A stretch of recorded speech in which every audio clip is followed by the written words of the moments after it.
Something to say at the end of the show about the circus at the United Nations, giving the keys to the kids. But first, culture wars.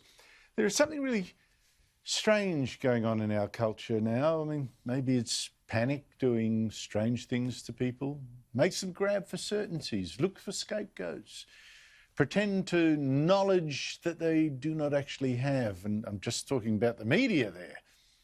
Give you an example.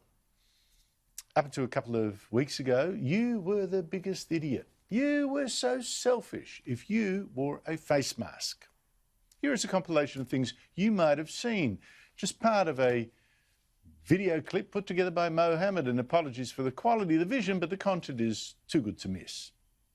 It's becoming commonplace. On the streets and in supermarkets, people are increasingly wearing face masks, just as a precaution. Wearing masks like that is wasting a mask.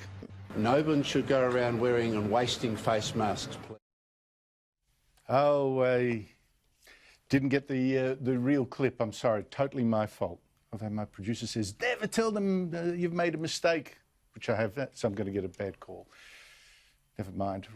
Joining me is Rowan Dean, author, columnist and host of Outsiders on Sunday at 9 a.m. Rowan, what I should have run was a clip of people, newsreader after newsreader, expert after expert, saying, don't wear a mask. We don't have enough. They don't work. You're a fool. Do not wear them. Now, of course, the exact opposite is true. How did that advice change so suddenly and with such certainty? Well, it is a mystery, isn't it, Andrew? But don't worry, you're not the only person who made a mistake this evening. It must be something to do with this coronavirus, because just as you know, in each studio at Sky, they have a spray that you can spray the Glen 20 or the sanitizer around, or wipe your hands or whatever.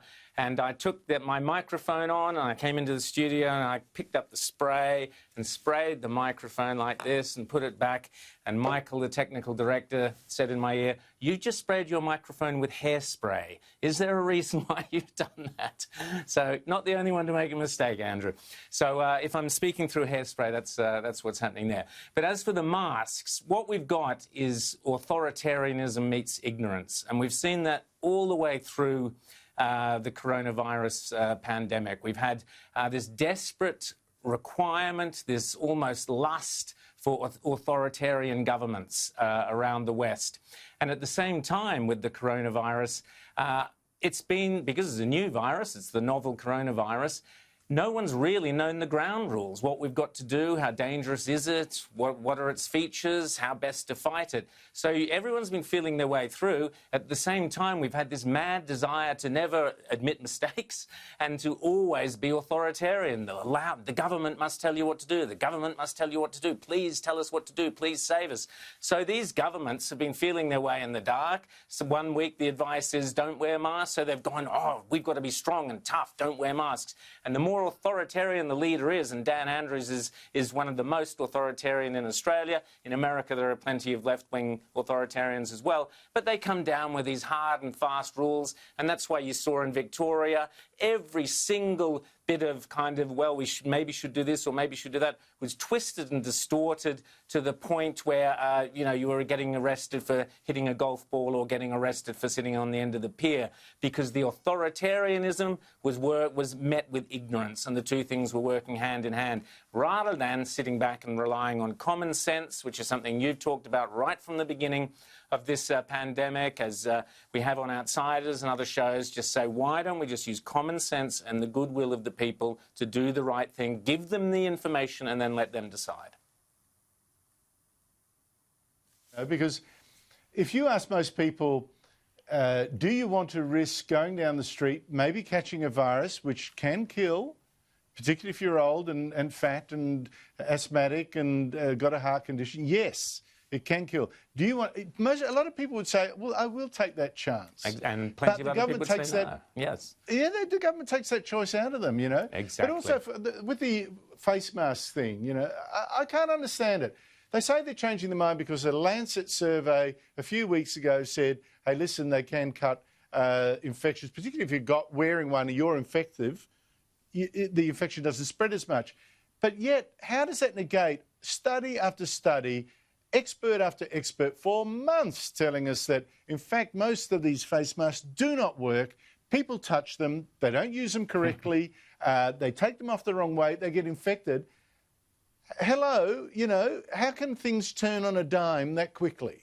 Well, there's also, apart from authoritarianism meeting ignorance, there's a really nasty streak of Trump derangement syndrome running through this entire pandemic, has been from the get-go, where anything Trump comes up with, such as mentioning hydroxychloroquine or this or that, immediately they go the other way. So we saw early on the idea, I think it was Fauci who was saying, no one should wear a mask, or maybe it was the other way around, maybe he was saying should, but the political, the media who in America... No, he said both. He said Fauci both, said exactly. both. He He went from no, don't wear a mask, to yes, do wear a mask. So that the media jump whichever way, so long as you're on the side of against Trump, they will jump in that direction.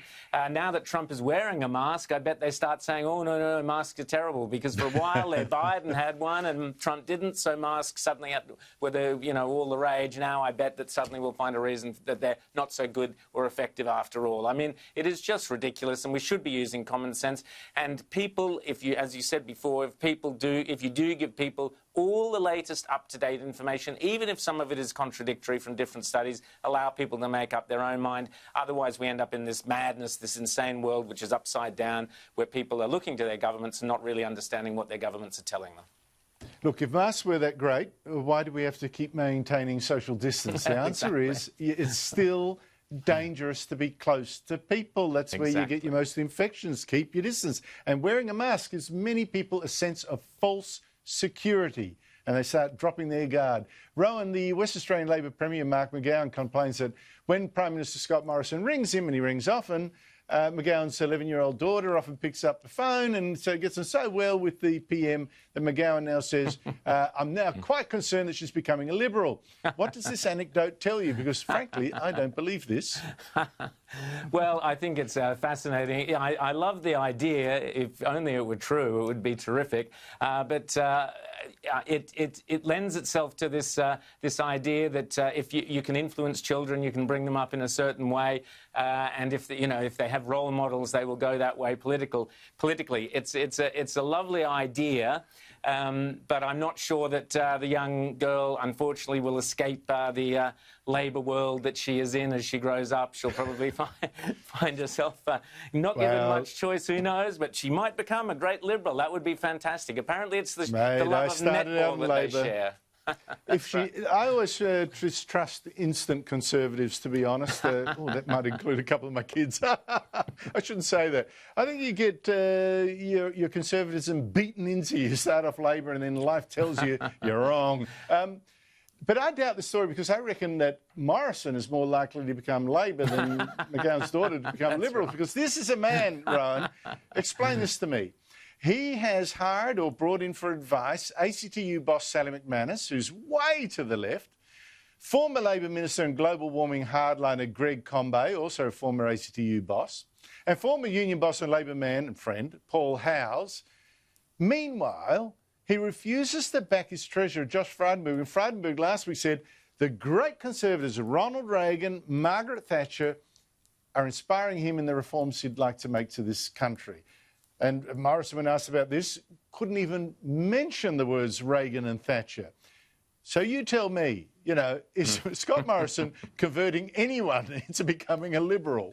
Maybe we should ask the young lass McGowan to give Morrison some lectures in Thatcherism. Maybe she'd be able to set him straight. But Scott Morrison is, on a serious note, Scott Morrison is playing, I think, a very sad game. He obviously thinks it works, and his advisors obviously think it works, which is to be non-ideological. That's all very well and good, and he's riding high in the polls, etc. But for the long-term good of the nation, unfortunately, ideology is not some kind of weird thing that for debating groups in universities, not that there are any debating groups in universities anymore worth their salt, but ideology is when you have a set of policies, a set of ideas that will work in a set of given circumstances. That will outlast you. I've got to go, Rowan. Okay. That will outlast you. You've got to create some heroes. Yeah. And he won't do that. Rowan Dean, thank you so much for your time. Thanks, Andrew.